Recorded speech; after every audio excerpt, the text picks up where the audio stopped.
Programme में बात होगी पीटीआई की और उसके बानी चेयरमैन इमरान खान की, जिनके हवाले से अब कानूनी फ्रंट एक बार फिर गर्म होता दिखाई दे रहा है। आज मुसलसल दूसरी बार जीएचक्यू हमला केस की अदालती कार्रवाई का इमरान खान के वकला की जानिब से बॉयकॉट किया गया, जबकि तोशाखाना केस 2 भी अपने इख्तितामी मराहिल की जानिब तेजी से गामजन है। मीडिया रिपोर्ट्स के मुताबिक आज 9 मई जीएचक्यू हमला केस में इमरान खान को व्हाट्सएप लिंक पर अदालत में पेश किया गया, जहां वकला सफाई ने बानी पीटीआई से बात करने की इजाज़त तलब की, जिस पर अदालत ने वकला सफाई की इमरान खान से बात कराई, लेकिन आवाज़ में खलल और बानी पीटीआई का चेहरा वाजे नजर ना आने की शिकायत पर वकला सफाई ने कार्रवाई का बॉयकॉट कर दिया और इमरान खान के दोनों वकला अदालत से बाहर चले गए। इमरान खान के वकला के बॉयकॉट के बाद आज अदालत ने प्रोसिक्यूशन के 8 गवाहों के बयानात भी कलमबंद कर लिए हैं और अगली समाअत पर मजीद गवाहों को तलब कर लिया गया है। इसके साथ साथ अगले 2 रोज़ भी अदालती लिहाज से इमरान खान के लिए बहुत अहम है, क्योंकि कल यानी 24 सितंबर को तोशाखाना केस 2 में प्रोसिक्यूशन के आखिरी 2 गवाहों पर इमरान खान के वकला की जानिब से जिरा की जाएगी, जबकि अगले रोज़ 25 सितंबर को 190 मिलियन पाउंड केस की सज़ा मुअत्तली के लिए दायर की जाने वाली अपीलों की समाअत होने जा रही है। इसके साथ साथ गुज़िश्ता रोज़ आइनी बेंच के सरबराह जस्टिस अमीनुद्दीन खान और दीगर जजेस की जानिब से मिलिट्री कोर्ट के सज़ा याफ्ता मुजरिमों को अपील का हक देने के लिए 45 दिन में कानून साजी का हुक्म दे दिया गया। इमरान खान और पीटीआई के लिए दिन कानूनी लिहाज से कितने चैलेंजिंग साबित होंगे और पीटीआई इन चैलेंजिंग डेज़ को हैंडल कैसे करेगी, इस हवाले से गुफ्तगू करने के लिए हमारे साथ मौजूद हैं पीटीआई की कोर कमेटी के रुकन और माहिर कानून बैरिस्टर अबूजर सलमान न्याजी। अस्सलाम वालेकुम बैरिस्टर साहब। वालेकुम अस्सलाम। थैंक यू जी, बहुत शुक्रिया। सबसे पहले तो अबूजर साहब ये बताइए कि वीडियो लिंक की कार्रवाई, वीडियो लिंक पर किसी मुलजिम को शामिल तफ्तीश करना, उसको प्रोसीडिंग्स में शामिल करना, ये तो हमने सुना था, लेकिन क्या उस वीडियो लिंक में हर किस्म का लिंक आता है जो ऑनलाइन हो, व्हाट्सएप हो, जूम हो, स्काइप हो, या ये बाकायदा वीडियो लिंक का मतलब है कि उसकी शक्ल वाज़े तौर पर नज़र आए, आवाज़ में कोई खलल ना हो, उसको हर चीज़ सुनाई दे और उसकी बात हमें सुनाई दे? कहते क्या है रूल्स? देखें, आप खुद भी मेरे ख्याल से लॉ करने के बाद काफ़ी अच्छी वकील बन गई है। जवाब आपने आधा तो खुद ही दे दिया। वैसे मैं बता दूं, माल सबसे पहले पाकिस्तान की अदालतों में आया जब मीशा शफ़ी का केस था। आपको याद होगा, अली ज़फ़र और मीशा शफ़ी का केस। वो कनाडा में थी, तो वहाँ से उन्होंने एविडेंस रिकॉर्ड करनी थी। तो सुप्रीम कोर्ट ऑफ पाकिस्तान तक बात गई और वहाँ पे फिर सुप्रीम कोर्ट ने इजाज़त दी कि आप ट्रायल जो है वो वीडियो लिंक के थ्रू भी कर सकते हैं, उसमें आप प्रोसीड कर सकते हैं। काफ़ी चीज़ें उसमें से ऑलमोस्ट 90% आप वीडियो लिंक के थ्रू कर सकते हैं, लेकिन कुछ चीज़ें हैं जो वैसे भी आप जब तक फिजिकल प्रेजेंस ना हो एक्यूज्ड की, आप नहीं कर सकते। जैसे कि जब चार्ज फ्रेम होता है उसमें फिजिकल अटेंडेंस ज़रूरी है आपके मुल्क के कानून और आइन के मुताबिक, और भी कुछ जगह हैं। अच्छा। लेकिन देखें, अभी मसला इस चीज़ से नहीं है। पहली बात तो ये है, ये वीडियो लिंक ज़रूरत कब पड़ती है? ये ज़रूरत होती है for the convenience of the parties, ख़ासकर जिस शख्स ने रिकॉर्ड कराना है बयान उसके लिए। इस केस में इमरान खान साहब हैं, लेकिन यहाँ पे कन्वीनियंस किसकी है? वो है प्रोसिक्यूशन की। हुकूमत वक्त चाहती है कि वो वीडियो लिंक से बयान अपना रिकॉर्ड कराएं। क्यों करें? उन्होंने तो नहीं एप्लीकेशन दी इमरान खान साहब ने कि जब वीडियो लिंक से कराएं, तो हुकूमत खान साहब की कन्वीनियंस या इनकन्वीनियंस देख रही है। पहला सवाल तो ये है। तो इस वजह से ये तो एप्लीकेशन ही गलत थी या गलत था। फिर दूसरी बात, देखें, वीडियो लिंक किसी भी मीडियम से हो सकता है, जरूरी नहीं है एक स्पेसिफिक एप्लीकेशन हो, जैसे स्काइप, बिल्कुल, कुछ भी हो सकता है। लेकिन उसके ये भी है कि इस केस की सारी कार्रवाई अभी तक तो अडयाला जेल में होती रही, तो अब वीडियो लिंक की तरफ वो शिफ्ट हो गए। अच्छा, और एक वकीलों वाला सवाल भी लेंगे अबूजर साहब, वो ये है कि अगर मेरे वकील को मिसाल के तौर पर मेरा चेहरा वीडियो लिंक के थ्रू साफ नज़र नहीं आ रहा, ना उसको मेरी आवाज़ प्रॉपरली सुनाई दे रही है, तो क्या ऐसी सिचुएशन में प्रोसीडिंग्स कैरी ऑन कर सकती हैं या बॉयकॉट ही ऑप्शन है, या इसके अलावा लीगल कोई रास्ता था? इधर ही आ रहा था। ओके, चले, मैं उधर ही आ रहा था। आप अगर फॉर इंस्टेंस वीडियो लिंक कर रहे हैं और मैंने इमरान खान साहब ने कह दिया मेरा वीडियो लिंक के थ्रू करें, फॉर इंस्टेंस ऐसे हालात होते, लेकिन उसके भी कुछ लवाजमात थे। कोई भी ऐप हो बेशक, लेकिन उसमें ज़रूरी था कि जिस तरह मेरी वर्चुअल प्रेजेंस है वो बिल्कुल वैसी ही हो जो मेरी फिजिकल प्रेजेंस जैसी हो, जिसमें मेरी शक्ल भी नज़र आए और मेरी तस्वीर भी नज़र आए, मेरी आवाज़ भी नज़र आए, और मेरे खासकर जो मेरा वकील है, जो मेरा केस प्रेजेंट कर रहा है, उसको और जज को क्लियरली नज़र आए।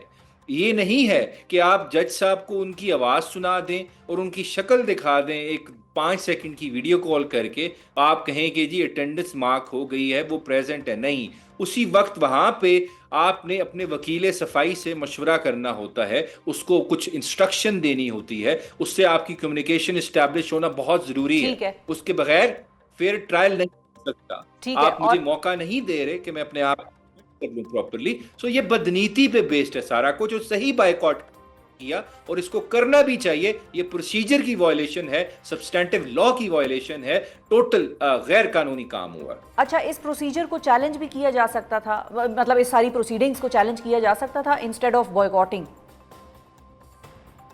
देखें, चैलेंज किया जाएगा जब आज की ऑर्डर शीट हो, उसको आप चैलेंज करेंगे एक क्रिमिनल रिवीजन फाइल करके बिफोर द हाई कोर्ट।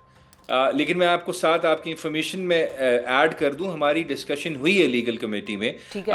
हम इस जो नोटिफिकेशन है, जो ये वीडियो लिंक वाला, इसको सेपरेटली अभी चैलेंज कर रहे हैं। खान साहब की इंस्ट्रक्शन भी आ गई है, वो अच्छा। वैसे ही चैलेंज हो रहा है जो गवर्नमेंट ने बदनीति से नोटिफिकेशन निकाला। देखें, तोशाखाना 2 का ट्रायल जेल में क्यों कर रहे हैं, जीएचक्यू का क्यों आप वहां पे करें, सवाल है ना। वो जवाब ये है क्योंकि उस केस में जीएचक्यू वाले में सारी लीडरशिप, बुकला, बहुत सारे लोग आके खान साहब को मिलते हैं, मीडिया इंडिपेंडेंटली मिल लेता था, तो वो फिर बात बाहर आती थी, उनकी शक्ल आवाज बंद रखनी है, लोगों तक ना पहुंचे, मकसद ये था। ये तो बदनीति की बेस पे नोटिफिकेशन आएगा। अच्छा, और एक और केस के हवाले से भी आपसे मैं एक वकीलों वाला पर्सपेक्टिव या जो एक्सपर्ट ओपिनियन है वो लेना चाहूँगी। उस केस की जो डिटेल्स हैं उसके अंदर मैं नहीं जाऊँगी, मुझे मेरी जो जिसको कहते हैं ना कि मुझे अलाउ नहीं करती मेरी आप गैरत कह लें या कि मैं उस केस के ऊपर बात करूं। लेकिन उसमें एक पेचीदा लीगल नुक्ता है, वो ये है कि अगर मिसाल के तौर पे कोई पिटिशन दायर होती है अदालत में और वो मुतासरा फरीक की तरफ से नहीं होती, कोई फैमिली मेंबर नहीं कर रहा होता, कोई और एवं ही उठ के आ जाता है और एक बंदा कहता है भाई मैं इस पिटिशन को दायर करता हूँ फलां फलां के लिए और मैं बड़ा ही वेल विशर हूँ, या इस किस्म की बात होती है, क्या वो मेंटेनेबल है, किस सूरत में मेंटेनेबल है? क्योंकि एक ये डिबेट भी चल रही है पैरेलली। देखिए, मैंने अभी थोड़ी देर पहले ट्वीट की है, let me talk about it. ठीक है, आप ना बात करें। एक पिटिशन फाइल हुई, जस्टिस अरबाब साहब ने उस पर आज नोटिस जारी किया।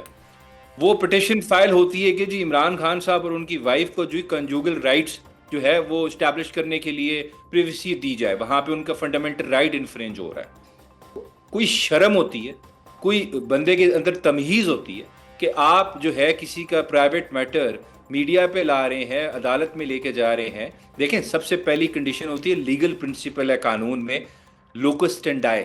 लोकस स्टेंडाई होता है कि आप या मैं, शिफा, अग्रीव्ड हैं, हम अग्रीव्ड हैं तो हम पिटिशन फाइल करेंगे, जी मेरा ये राइट, लीगल राइट या फंडामेंटल राइट इन्फ्रिंज हुआ है, अदालत इसको प्रोटेक्ट करे। ये तरीकाकार होता है। कोई शख्स मेरे बिहाफ पे चला जाए और वो फाइल करेंगे, जी सलमान न्याजी का ये राइट इन्फ्रिंज हो रहा है, उसको प्रोटेक्ट किया जाए, तो जज साहब ने सवाल करना है, सलमान न्याजी खुद सो रहा है घर पे, या वो खुद क्यों अदालत नहीं आया, आप उसके कहाँ से जो है वो मुख्तार खास बन गए हैं कि आप उसके बिहाफ पे पिटिशन फाइल करें। सो इस पिटिशन में एक तो शख्स के ऊपर कॉस्ट इंपोज करनी चाहिए थी 5 से 10 लाख रुपए का जुर्माना, और उसकी बेइज्जती करनी चाहिए थी अदालत में कि तुम्हें शर्म नहीं आई, तुमने इस तरह का पिटिशन फाइल की, इस बेहूदा किस्म के करैक्टरलेस किस्म की पिटिशन फाइल की। मुझे तो अफसोस हो रहा है, शर्म का मकाम है। 26वीं आईनी तरमीम ने इन अदालतों का हाल क्या कर दिया कि ऐसी पिटिशनों पे वो नोटिस करके जवाब मंगा रहे हैं। भाई देखें, पिटिशन डिसमिस हो जानी है कल को। इद्दत केस भी तो किया था ना, क्या बना, ये भी डिसमिस होगी। लेकिन आप तारीख में अपना नाम क्या रकम कर रहे हैं, आप क्या इस्टेब्लिश करना चाह रहे हैं, कि आप किस तरह की पिटिशंस एंटरटेन कर रहे थे।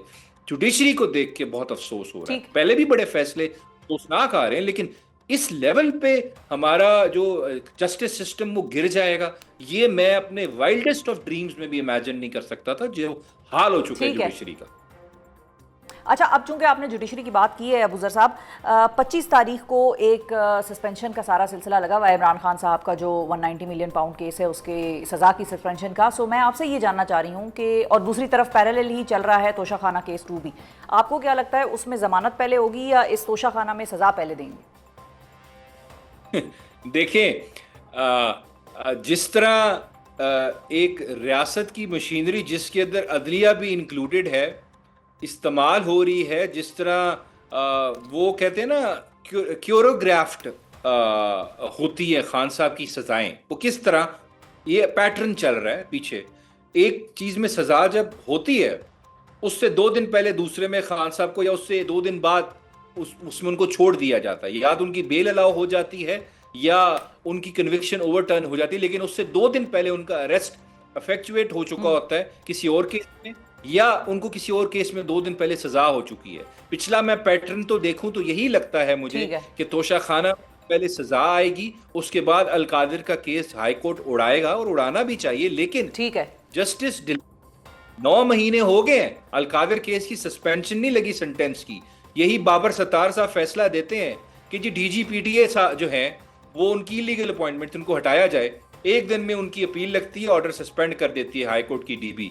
एक साइड पे स्केल्स ऑफ जस्टिस इतना स्विफ्टली प्रोसीड कर रहे हैं, इमरान खान साहब के लिए पाकिस्तान रेलवे की स्पीड से चल रहे हैं, और इन लोगों के लिए लंदन की जो अंडरग्राउंड ट्यूब है उसकी स्पीड से चल रही है। मुझे तो ये नजर आता है, आवाम को ये नजर आता है, और मैं क्या बात करूं इस पे।